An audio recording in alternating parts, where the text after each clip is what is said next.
Bonsoir papa, Bonsoir David. j'espère que vous allez bien. Bien, merci. Et toi David? Je vais super bien papa. Gloire à Dieu. Alors nous sommes là pour l'activité de la jeunesse. Comme vous le savez, il y a une première retraite de la jeunesse qui était la jeunesse et la chasteté avant le mariage. C'est ça. Et au cours de cette retraite, il y a une première activité qui était la soirée sans filtre. Mhm. Et pendant la soirée sans filtre, on a invité nos frères et sœurs C'est à venir ça. partager leurs expériences qu'ils ont vécues en termes d'amour et tout, afin que cela soit un conseil pour les autres frères et sœurs. C'est ça. Alors, il y a eu des messages, il y a eu des témoignages et on n'a pas pu répondre à tous ces témoignages et on s'est dit qu'il fallait la présence du pasteur pour pouvoir commenter même ou répondre à ces témoignages. C'est ça. Donc, nous avons 3 témoignages que je vais juste lire et après les témoignages, vous allez commenter. D'accord. Donc, nous allons commencer les témoignages. Ben, avant donc de commencer le témoignage, je souhaiterais déjà dire merci à Dieu. Merci à toi, et président de la jeunesse et ton bureau. Nous avons constaté ce vide et ce besoin. Et depuis donc la mise en place de ce bureau, je vis effectivement que les activités ont repris au sein de la jeunesse. C'est que je salue et je rends grâce à Dieu pour cela. Et merci à toi et ton équipe pour ce qui a été déjà fait.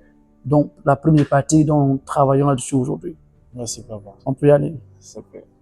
Alors, le premier témoignage, je vais le lire. Salut, je vous raconte mon histoire. Étant jeune, j'ai connu chagrin d'amour à l'âge de 13 ans. J'étais en classe de 3e, j'ai rencontré une fille. Nous étions en couple et notre relation était très sérieuse. Je me sentais comme un nuage emporté par le vent jusqu'à ce que le ciel me tombe sur la tête à un pas de les amis. Comme la confiance n'existait pas jusqu'à ce que mon ami prenne ma petite amie et j'ai gardé de la rancune en moi et je suis sorti avec la petite amie de mon ami et comme vengeance, j'ai décidé de coucher avec elle. Quand j'ai connu la parole de Dieu, j'ai vu que c'était une vie de péché. Alors, papa, voici le premier témoignage. Il s'agit d'un ami qui a décidé de coucher avec l'ami de son ami. Donc, est-ce que vous avez un commentaire sur ce témoignage? Déjà, je voulais ici que nous puissions réfléchir.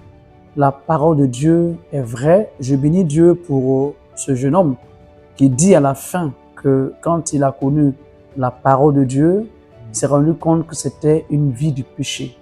C'est-à-dire que la Bible est la vérité, la parole de Dieu est la lumière qui éclaire les pensées des hommes. C'est pour cela que il nous faut nous référer à la Bible et à la parole de Dieu.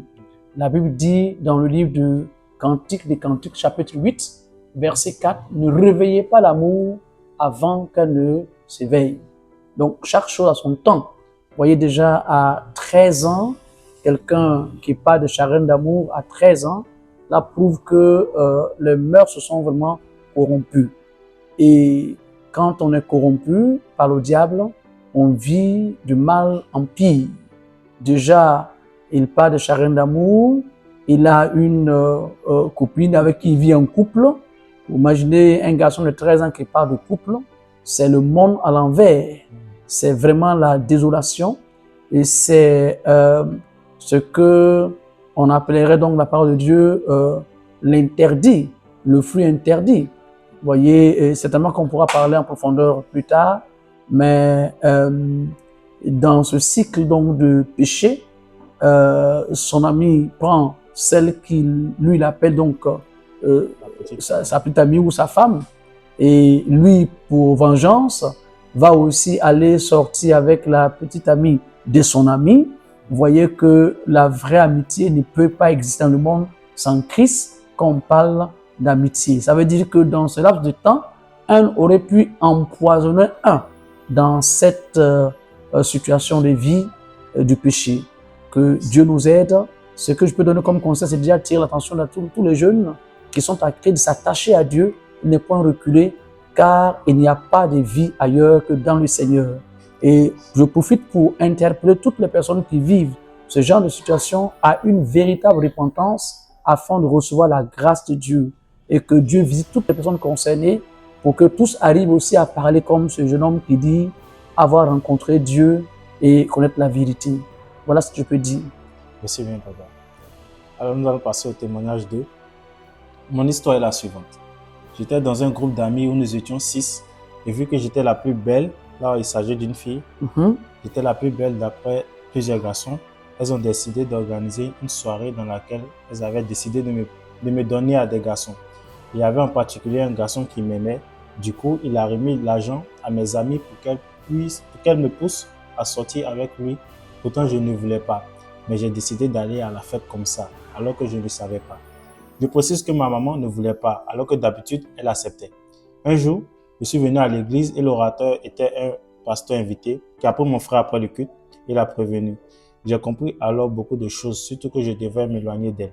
C'est là que j'ai compris aussi l'importance d'écouter nos mamans parce que c'était ma virginité que je partais donner. Et je remercie le Seigneur pour la grâce qu'il m'a faite de ne pas aller à cette fête et d'échapper à leur plan démoniaque, si je peux le dire ainsi. Alors voilà, ici on voit que c'est un témoignage d'une fille qui a failli livrer sa virginité avant le mariage. Et est-ce que vous avez quelque chose à dire à ce sujet? Oui, encore une fois, je rends grâce à Dieu et surtout je veux dire merci à Dieu et merci aux jeunes qui s'ouvrent ainsi, qu'ils parlent de leur propre vie d'intimité afin donc d'encourager d'autres personnes, mais aussi prouver qu'il est important de s'attacher à Dieu. Amen. Alors, la Bible dit dans le livre de 1 Corinthiens chapitre 15, verset 33, « Ne vous y trompez pas, les mauvaises compagnies corrompent les bonnes mœurs. » Voyez, encore une fois, cette sœur utilise le terme ami, groupe d'amis. Ben, ces groupes d'amis, si nous sommes amis, selon Dieu, on s'exhorte à plaire à Dieu. On s'exhorte à réussir dans la vie. On s'exhorte à se préserver pour être des bénédictions. Amen. Mais si voilà des groupes d'amis qui s'organisent et pour livrer leur ami à un autre dans le groupe, pour ainsi faire perdre sa virginité, c'est qu'est une malédiction en tant qu'enfant de Dieu. Et elle a aussi dit qu'elle a noté l'importance d'écouter les parents. Dieu a confié les enfants aux parents. Les parents sont les gardiens de ces enfants. Et les parents, quand ils parlent, c'est pour éviter que les enfants tombent dans des ennuis, dans des situations qu'on ne peut pas réparer.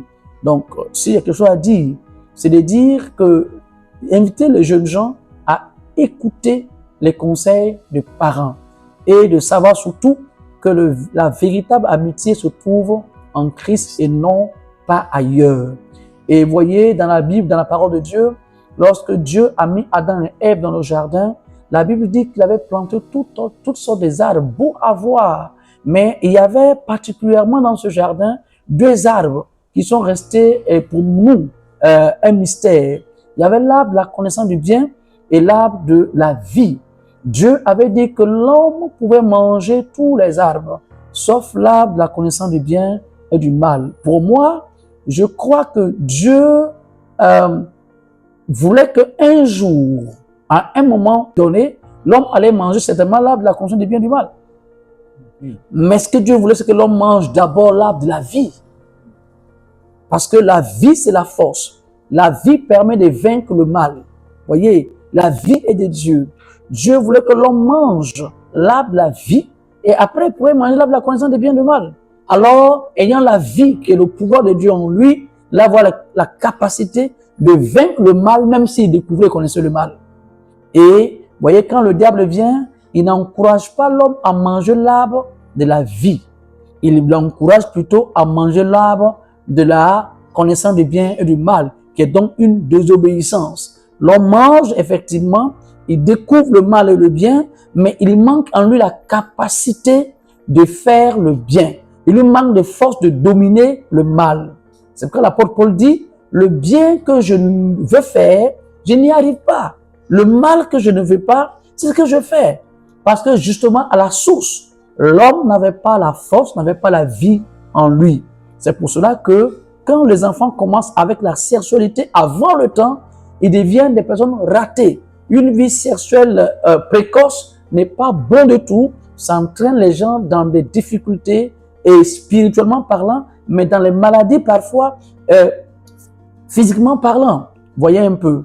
Donc c'est pour ça que les parents sont souvent regardants sur ces questions-là en voulant veiller et les parents qui font attention font bien. Mais nous croyons que Dieu nous a tout donné. Nous voulons interpeller par cette occasion tous les enfants de Dieu, tous les chrétiens, à mettre leur vie au sérieux et d'attendre le temps indiqué. Encore une fois, Ecclésiaste dit, ne réveillez pas l'amour avant le temps. Cette sœur serait partie à cette rencontre, elle aurait été déviergée, sa vie serait basculée dans une incertitude, elle commencerait à vivre un autre chagrin que personne ne peut comprendre et sa vie irait ainsi de difficulté en difficulté. Nous bénissons Dieu pour cette sœur, nous prions que son témoignage puisse être source de motivation pour d'autres personnes qui sont donc en attente. Que Dieu bénisse ceux qui nous entendent. Amen. On va passer au dernier témoignage. Alors, ici, c'est un frère qui dit que moi, j'étais accro à la masturbation en 2010. J'ai mon père qui avait des CDI que je regardais quand personne n'était là. C'est ainsi que je me suis adonné à ce vice. Après, j'ai plongé dans l'alcool et la cigarette. Un autre vice que j'ai partagé avec mes frères. J'étais le chouchou de mon frère et de mes frères qui m'envoyaient chercher le numéro des filles. J'étais le chouchou parce que je n'échouais jamais. Après, c'était les réseaux sociaux. Je cherchais ma cote et j'avais plein de numéros de femmes. Je les amadouais, promettant un jour de mariage. Malgré les situations de vie, j'ai même fait des médicaments pour les envoûter chez des marabouts. Heureusement, je n'ai pas tiré profit parce que cela échouait. J'allais à l'église sans avoir Jésus. Je fréquentais les boîtes de nuit et je sortais avec les serveuses. J'ai regretté cette vie, je me suis confessé et j'ai tout abandonné. Aujourd'hui, je suis une nouvelle créature et grâce à Jésus-Christ et à la prière, je suis délivré de cette vie. Alors, papa, ici, on voit que c'est un jeune qui est passé quand même par beaucoup de vices. La masturbation, chercher des femmes, sortir avec des serveuses et tout. Qu'est-ce que vous avez à dire à ce témoignage? Alors, je voulais encore une fois bénir Dieu, puisque l'auteur termine par dire que rencontrer Jésus, sa vie a changé. Jésus est véritablement celui qui peut changer les hommes. Je voulais parler à tous ceux qui nous entendent, qui nous suivent maintenant, qui vivent certainement ce genre de situation, qui continuent de lutter et se battre avec, que Jésus est véritablement le salut. Il sauve. Si quelqu'un ouvre son cœur, il reçoit la vie de Dieu. Encore une fois, vous voyez ici que cet homme dit, il avait été le chouchou de ses frères, qu'il envoyait draguer, qu'il envoyait prendre les numéros de filles, parce que disent-ils qu'il n'échouait jamais. Il s'était donné, il couchait avec des serveuses, avec des filles en désordre. Il faisait même des médicaments pour avoir des filles ou des femmes. Il leur promettait le mariage. Mais je ne pense pas que cet homme ait été donc, il avait les capacités, c'était pas le moment de se marier pour lui. Apparemment, c'est un jeune, vous voyez. Et à l'église, c'est le moyen par lequel le diable fait tomber beaucoup de ceux dans l'impudicité. Et parce que on dit que pas de rapport avant le mariage, donc le diable inspire beaucoup de jeunes à proposer le mariage. Et comme c'est la voie officielle par laquelle on rencontre les femmes, et beaucoup de filles tombent parce que le frère et celui qu'on regarde comme frère parle de mariage. Voyez, et c'est pour ça que il y a une période donnée, il faut pas permettre qu'on parle de mariage avant un certain temps, parce que c'est un temps très délicat. Quand ce n'est pas le moment, quand on commence, on tombe. Il dit à la fin qu'il, malheureusement, n'a pas tiré profit. Mais moi, je dis heureusement. Parce que, qu'est-ce qu'il aurait pu gagner? Qu'est-ce que les fétiches, qu'est-ce que le mariage aurait pu donner comme profit? Il n'y a pas de profit. Ce n'est que de malédiction en malédiction. Et je crois que Dieu a fait grâce pour lui s'il est revenu à Jésus-Christ. L'occasion de dire aux filles de faire très attention à ceux qu'on appelle frères. Tous ceux qui sont dans l'église ne sont pas des frères. Et je veux te marier n'est pas suffisant pour ouvrir son cœur à quelqu'un. Il faut plutôt prier le Seigneur. Si vous aimez Dieu, vous êtes sincère avec Dieu, ce qui vous appartient ne peut pas vous échapper. Parfois, on pense que si je ne cède pas vite, je risque de le perdre. Mais si tu le perds, c'est que ce n'est pas pour toi. Si c'est pour toi, il va aller, il va revenir. Mais toi, tu as besoin de garder ton cœur pur devant le Seigneur et prier et ne pas céder. Surtout, il faut s'ouvrir aux aînés, il faut s'ouvrir aux parents, il faut s'ouvrir aux hommes de Dieu pour avoir des conseils avisés face à de tels dilemmes que vous pouvez rencontrer. Que le Seigneur nous bénisse, que sa grâce soit avec vous. Je voulais rappeler ceci. Oui, dans la Bible, nous rencontrons une histoire dans le livre de 2 Samuel, chapitre 13, verset 1, à partir du verset 1. Là, il s'agit là de celui qu'on appelle Amon, un des fils de David, avec sa sœur qu'on appelait Tamar. La Bible dit que Amon a aimé Tamar, qui est sa demi-sœur, et il maigrissait tellement qu'il était amoureux de sa sœur.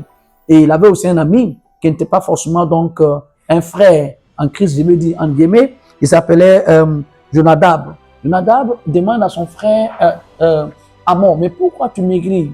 Et Amon lui dit, finit par lui dire la vérité, pour dire qu'il était amoureux donc de sa sœur. Alors, Jonadab va lui donner un conseil, un mauvais conseil, qui va le pousser à commettre un péché grave. Il va lui dire, mais joue au malade, couche-toi sur ton lit, fais comme si tu es malade. Le roi, ton père, l'apprendra, il viendra te voir. S'il vient, dis à ton père qu'il demande à Tamar de venir te préparer la nourriture. Et il demande à Tamar de venir te préparer la nourriture. Et la Bible dit que Amon a cédé à cette demande. Et il a joué au malade. Le roi est venu, le voir, il a dit, ah, je suis malade et je veux que ma soeur, dis à ma soeur de venir me préparer quelque chose.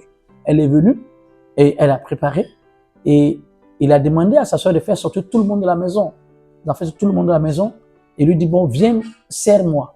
Quand il s'est approché pour lui donner à manger, alors il a fermé la porte, elle est tombée sur elle, elle a commencé à crier en disant, mais non, ne fais pas ça, ne fais pas ça. Mais il a fini par le faire et puis quand il a fini, les esprits qu'il avait tourmenté à le faire l'ont quitté. Et il a chassé la fille de la maison comme malpropre. Elle se retrouvait dans le décor. Voyez, c'est ça, les mauvaises compagnies, les mauvais amis. N'ayez pas d'amis qui n'est pas chrétiens.